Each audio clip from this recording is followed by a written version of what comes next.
Hi, it's Scott Hamilton with Rockfile Radio on the Skype phone right now with a guitarist I am a huge fan of. It's Richard Henshall of Haken. How are you doing today? I'm very good. It's approaching autumn over here, which is my favorite season. So, yeah, I'm doing very well. I love fall as well, but I live in Florida these days, and we're still hitting 90-degree temperatures, so it certainly doesn't feel like fall here. Yes, you don't really get a fall or autumn over there, do you? It's just constant heat. Yeah, it cools off a little bit. We get maybe 2 to 4 weeks a year where I actually pull out jeans or a jacket, but no, we don't get very, very cool for what you're used to anyway. Well, we get 90% rain and maybe 10% kind of less rain. Not the best weather over here. Well, I got to say, this has been the year of Haken for me as a fan who's been a fan for, at least 8 years, almost 10. I got an incredible live album and live DVD earlier this year, and then I got a brand new album that's just blowing my mind. So thank you very much for the music and making my Haken dreams come true this year. Well, thank you for sticking by us for 8 years or so. That's been, I guess, since the beginning of our professional career, since we released Aquarius. So that's a long time. But yeah, we had a live album earlier this year, which has essentially been 10 years in the making. We've always wanted to do a live album, but we've never gotten around to it. But we had loads of requests over the years, so we thought, as we were celebrating our 10-year anniversary, it'd be the perfect time to kind of put a bookmark at that. Well, it's a great show. I mean, you really you captured an incredible evening, it appears. Yeah, well, that was the final show of a European leg of the anniversary tour, and I think by that point we'd done so many shows. The music was fully ingrained in our fingers, and we just kind of left a bit more free to perform the music as best we could. And I think it turned out really well, and there was a good crowd there, like we usually get in Amsterdam. So the whole night was very fun. I'm glad we managed to capture it. So that was recorded almost, a year and a half ago, a little more than that. So you've had some time to work on that and obviously do some mixing and stuff. But how did that kind of lead you into recording Vector? Because you've got 10 years behind it. You kind of closed a book with all that. And then what was the mindset of like moving forward? What are we going to do with Vector? Well, with Vector, we decided to take the same approach that we adopted with Affinity, where we were fully collaborative and we wrote the music as a band, which was something new to us at that point. And I think with Affinity, it took us in a new, fresh direction, which was very exciting. So we took on that same approach and we wrote it together. And this time round, we set out about 4 or 5 months just to intensively work on the music and push the music as a band. So 6 of us working all on the same page and pushing it as hard as we could, essentially. So I think working in this way really helped us be a lot more efficient and more concise than we've ever been in the past. Like in the past, we've written an album over a year or 2 sometimes, whereas this time we were a lot more efficient. We did it in 4 months, and I think that really helped the music flow. And working to a deadline, I guess that allows you to know where the end point is, and because sometimes you could just be working on ideas for like an infinite amount of hours, but it's good sometimes to have a deadline. Now, as a fan, every time I get a new Haken album, I'm like, this is the best thing they have done. The debut album blew my mind, and then, a year and a half later, I got a new album. I'm like, they're even better on this one. And that continued. I thought you weren't going to top The Mountain. I thought you weren't going to top Affinity. And I know that as an artist, you probably don't go in the studio to go, well, we got to top our last great album. But, does that all that weigh on you? Because you have a seriously good body of work behind you. Well, thank you so much. I mean, when we record an album, we get stuck in this bubble where we just lose all perspective on what is good anymore. It's hard to gauge, because we've been stuck like writing the music for 4 or 5 months and then recording it for another 2 or 3 months.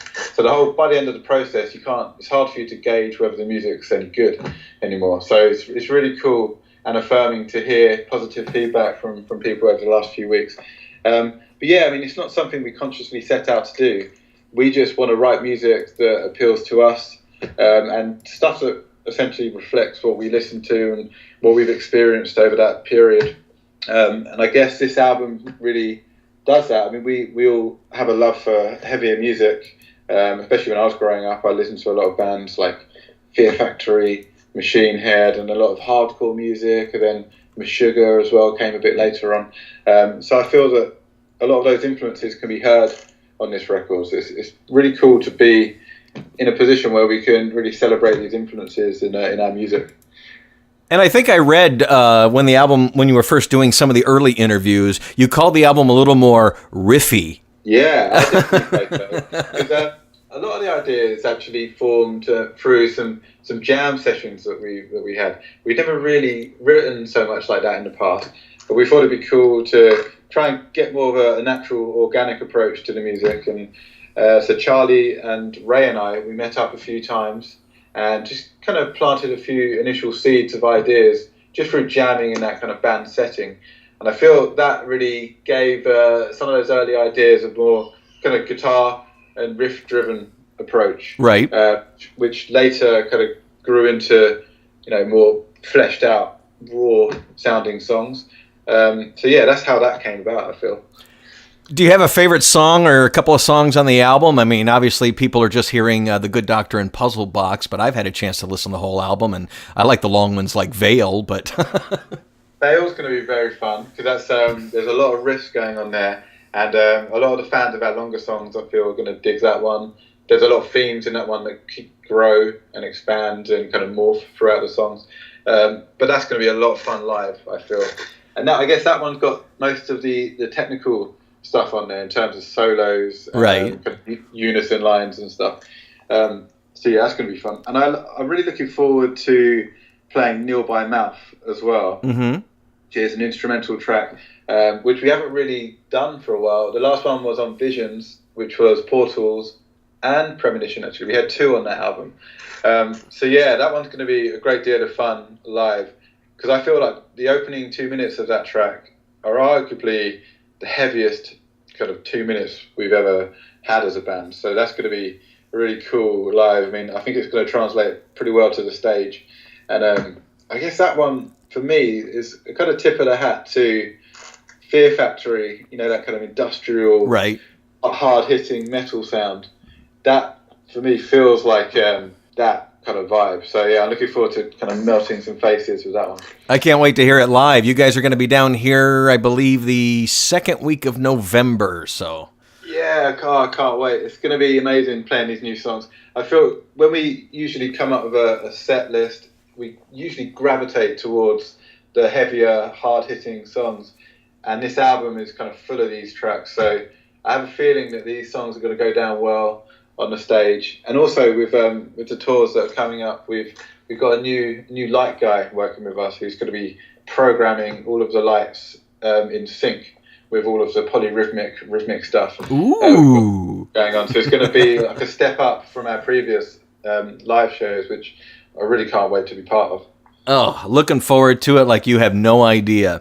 So when you guys are recording in the studio, who decides who plays the leads between you and Charlie? Do you flip a coin, or is it the guy who wrote the song, or what?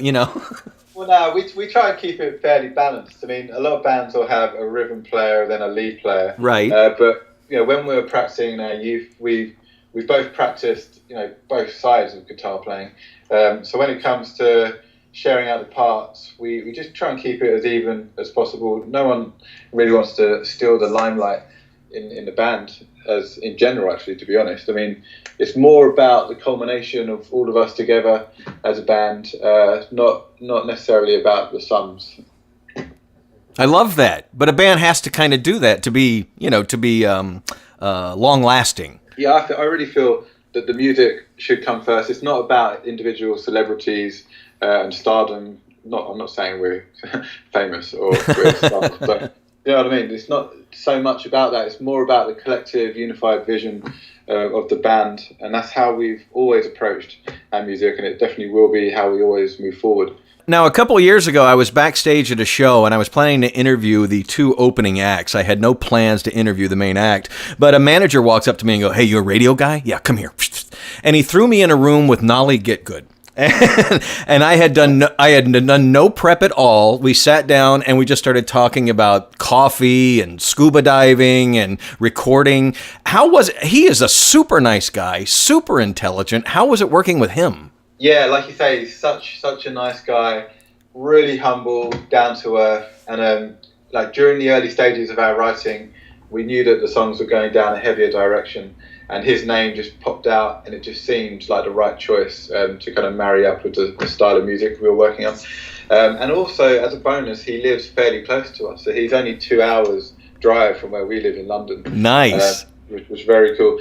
So yeah, he was amazing to work with. He was very, very receptive of our ideas, and he also gave us a lot of tips and advice in terms of the production.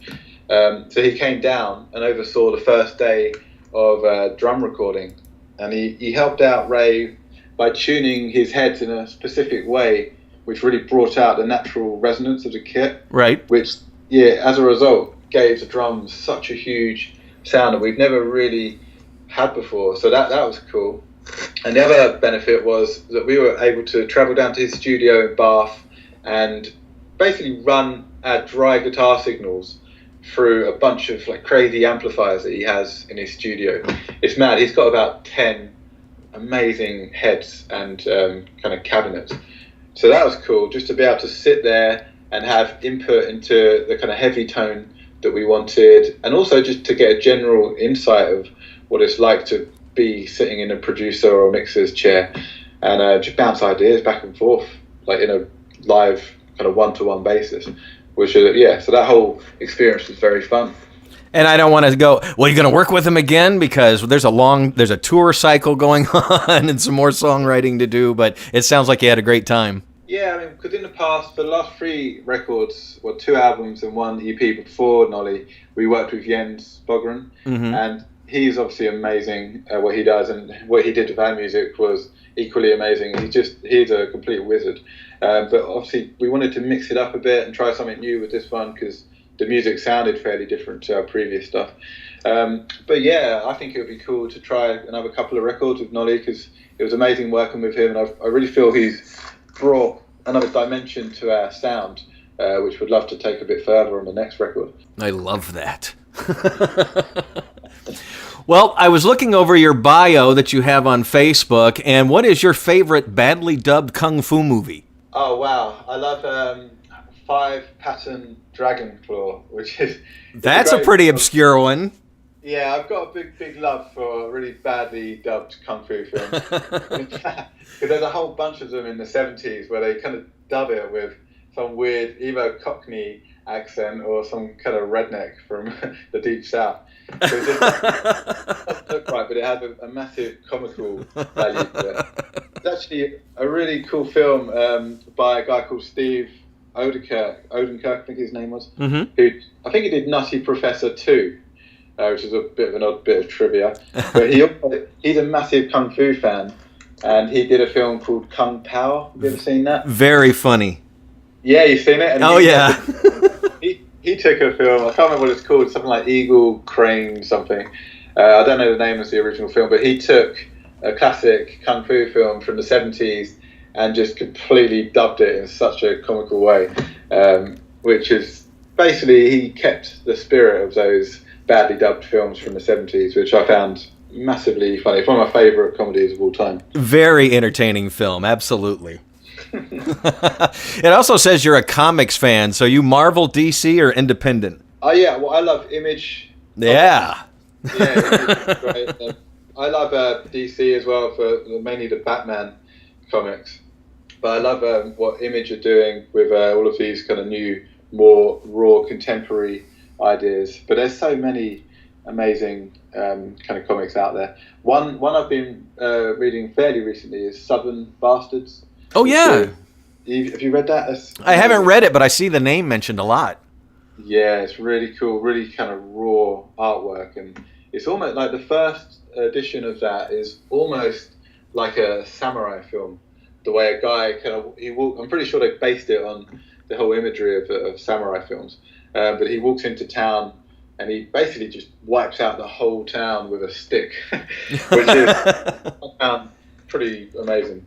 But yeah, check him out if you're a fan of comics. It's definitely a nice modern take on the whole comics genre. I got back into them a couple years ago, and the one thing I noticed is just there are so many, and it's so episodic, it's hard to keep up unless you have like a good shop that'll hang on to your issues for you and things like that. Yeah, There's so many titles.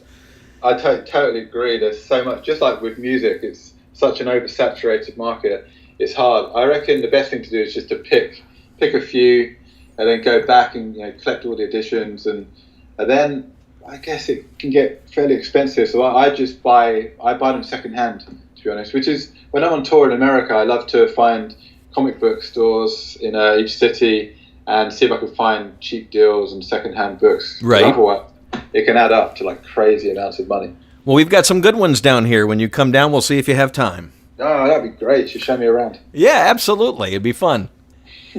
So tell me what else is up for Haken. You're gearing up for this tour. It begins at the end of the month. You'll be in the United States for a little over a month.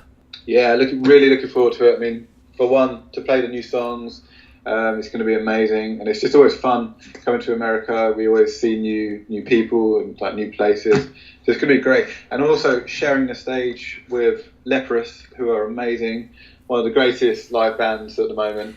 And also just generally the music they come out with is just so original and fresh. They were just here a few months ago. I actually got to meet them for the first time. Another band I've been a fan of for several years, and the nicest guys.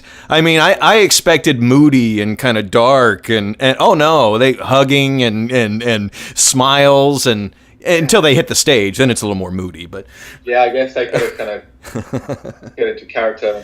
We did a tour with them in the UK, I think it was 2013, and every night they just came onto the stage, just nailed the songs like note for note perfectly with like so much precision, but also injected like a crazy amount of passion and like rawness in the performance, which just blew me away. I just loved it so much.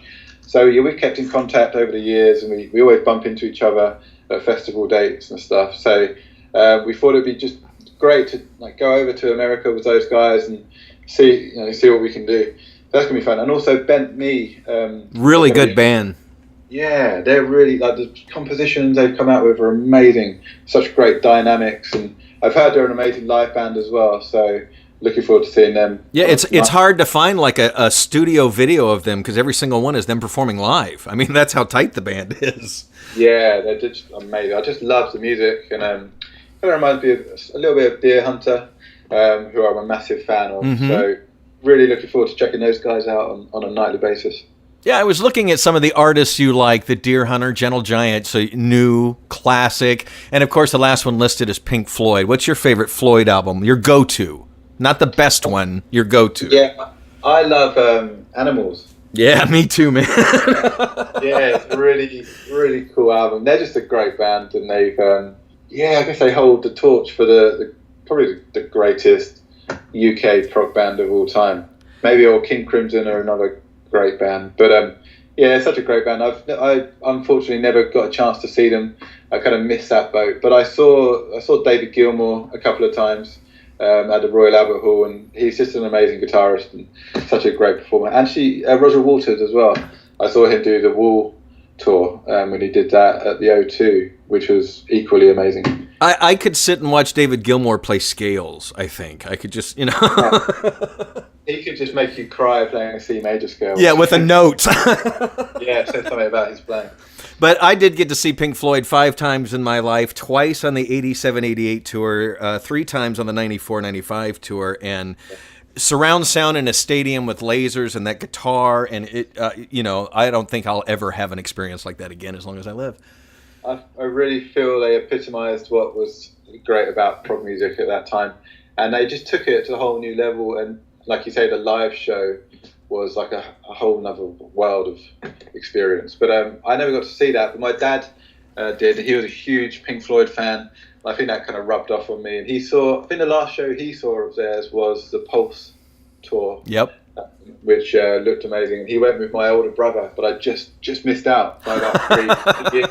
So, which I always kind of regret, but I couldn't do anything about it. So I see you're a fan of some of the newer bands. Who are some of your favorite up-and-coming bands you've heard lately? I saw Carnival on there and a couple other, even though they've been around for a couple of years, people are just starting to get to them. Is there anything you're listening to now that's new that you're like, this is pretty darn good? Well, one guy, he's not a band, but he's a solo jazz pianist called Tigran Hamasyan. He's an Armenian guy, and he fuses these crazy folk rhythms from Armenia, although they are his own rhythms and kind of melodies, with these crazy syncopated Meshuggah like polyrhythmic stuff. It's just madness. I mean, you've never heard anything like it. So for me, obviously I play piano as well, but when I'm playing my guitar, I try to channel some of his kind of spirit into my guitar playing. So he's a massive inspiration for me. Like you said, Carnival, they're another band that I've really been loving quite a lot recently. And I've been also listening to a lot of indie music, like everything from the UK. Mm-hmm. I'm a big fan of. They're kind of taking the whole, it's almost like indie pop, but giving it more of an old Gentle Giant-esque prog slant to it, which is it's really cool, because they're almost seen as a mainstream band over here, but they've got some prog sensibilities as well, which is really interesting. And Bon Iver, you're a fan of? Yes, I actually heard them. Mm-hmm. They're really cool. The main guy from that was one guy essentially called Justin Vernon, and he has another group called Volcano Choir, which really hit the spot with me. So it's quite a lot of stuff I've been listening to recently, and it definitely, I feel, adds fuel to my engine when it comes to composing music. Do you ever go back and listen to an older Haken album to get a feel for it, or remember something you did, or use it as an inspiration? Well, when I was writing the early albums, I had so many old ideas that just didn't get used, like almost whole compositions sometimes. So every few months I'll go back, and I've got a computer which is a bit kind of outdated now that MacBooks have kind of taken over. But it's an old kind of wagon of a computer that I sometimes go to and just dip into some old ideas and see what I can develop from little snippets of inspiration, I guess. But I guess we play a lot of the songs live, so I don't necessarily sit down and listen to our albums, but when we're kind of practicing for a tour, we get to play through and listen to the songs enough, I reckon. Yeah, for me, it's like I've been in radio for 30 years, and people are like, do you go back and listen to your interviews? I'm like, no, I had the conversation. I really don't need, I have a good memory so far. And exactly, and also you want to be moving forward, and if you look back too much to your older stuff for inspiration, sometimes you're going to prevent yourself moving forward.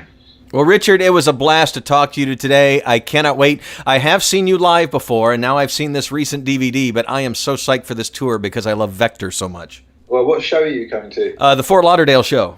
Ah, nice. Well, bring your family down and make it a family day out. It's going to be a fun one, I feel. It's going to be hot, hopefully, as well. Yeah, November, hopefully it'll be one of those cooler weeks where it's not 90. Sure. Well, that's going to be massively hot compared to what I'm used to. So, looking forward to catching up, and just come over and say hello. We'll grab a drink or something. Sounds like a plan, Richard. Thanks for spending the time today. Nice one. Take it easy. Have a good day.